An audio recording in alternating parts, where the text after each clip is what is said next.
विदेश मंत्री एस जयशंकर ने यूएन के मंच से कनाडा को घेरा है। यूएन से कनाडा को नसीहत दी है, तय एजेंडा नहीं चलेगा, सबकी बात सुनना जरूरी है। राजनीतिक सहूलियत से आतंकवाद पर कार्रवाई सही नहीं है। चंद देशों का एजेंडा दुनिया पर थोप नहीं सकते।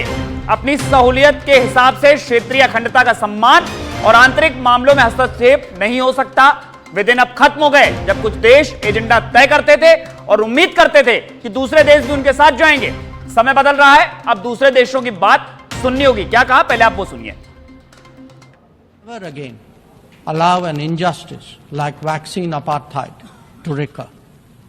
Climate action, too, cannot continue to witness an evasion of historical responsibilities. The power of markets should not be utilized to steer food and energy from the needy to the wealthy. Nor must we countenance that political convenience determines responses to terrorism, extremism, and violence. Similarly, respect for territorial integrity and non-interference in internal affairs cannot be exercises in cherry-picking. When reality departs from the rhetoric, we must have the courage to call it out. Without genuine solidarity, there can never be real trust. This is very much the sentiment of the global. तो ये S Jaishankar का बयान आपने सुना। हमारे साथ सहयोगी Rajiv Tiwari phone line पर जुड़े हुए। राजीव, यूएन से सभी पश्चिमी देशों को और खासकर कनाडा को ये एक मैसेज दे दिया एस जयशंकर ने कि एजेंडा नहीं चलेगा। राजनीतिक तथ्यों पर भारत इस तरह के इल्जाम अब नहीं सहेगा, भारत बदल चुका है। बिल्कुल, अगर देखा जाए तो विदेश मंत्री एस जयशंकर ने पूरी ताकत के साथ कहा जा सकता है और मजबूती के साथ अपनी बात जो है यूएन में आज रखी है। उन्होंने साफ तौर पर मैसेज देने की कोशिश की है कि अब एजेंडा नहीं चलेगा, समय बदल रहा है, समय के साथ सभी लोगों को चलना होगा।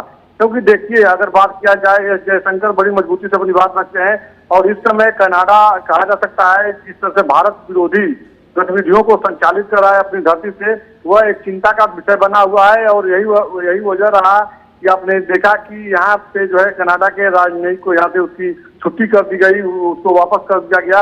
यह एक बड़ा मैसेज देने की कोशिश किए हैं एस जयशंकर, सिर्फ पश्चिम देशों को ही नहीं बल्कि दुनिया के सभी देशों को, कि अब जो है स्थिति बदल चुकी है और भारत के खिलाफ जो भी जो है सर उठाने की कोशिश करेगा तो उसको हम लोग आगे बढ़ने नहीं देंगे। हर दृष्टिकोण से उसको रोकने की ताकत है भारत में।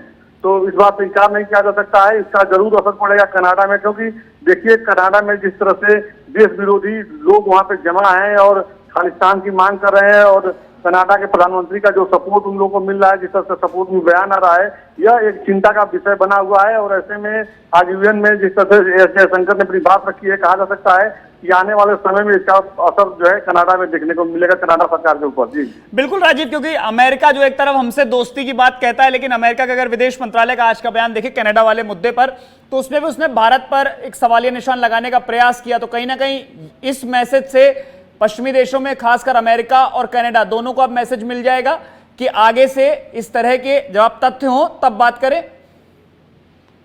बिल्कुल, देखिए सबसे बड़ी बात यह है कि भारत में इस समय जो बदलाव की स्थिति है, प्रधानमंत्री नरेंद्र मोदी जिस तरह दुनिया के तमाम देशों के साथ अपना कूटनीतिक संबंध मजबूत करने में लगे हुए हैं, चाहे वो अमेरिका की बात कीजिए या रशिया की बात कीजिए, कोई ऐसा देश नहीं है और किसी भी देश का ऐसा राष्ट्राध्यक्ष नहीं है कि प्रधानमंत्री नरेंद्र मोदी खड़े हो जाए तो उनके सामने जो है उनकी बात को काटने की ताकत रखता हो।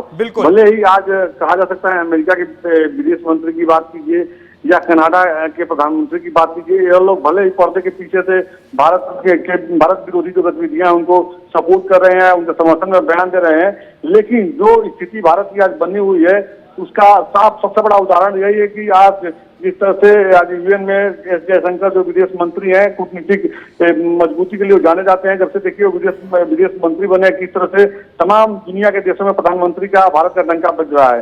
तो वह उनकी जो बातें होती हैं वो दूर तक जाती हैं, बहुत प्रभावशाली होती हैं।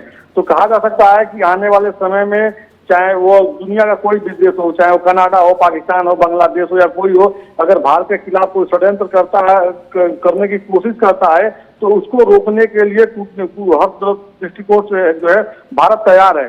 और यही मैसेज देने की कोशिश आज एस जयशंकर ने किया है। जी बहुत बहुत शुक्रिया राजीव तमाम जानकारी के लिए।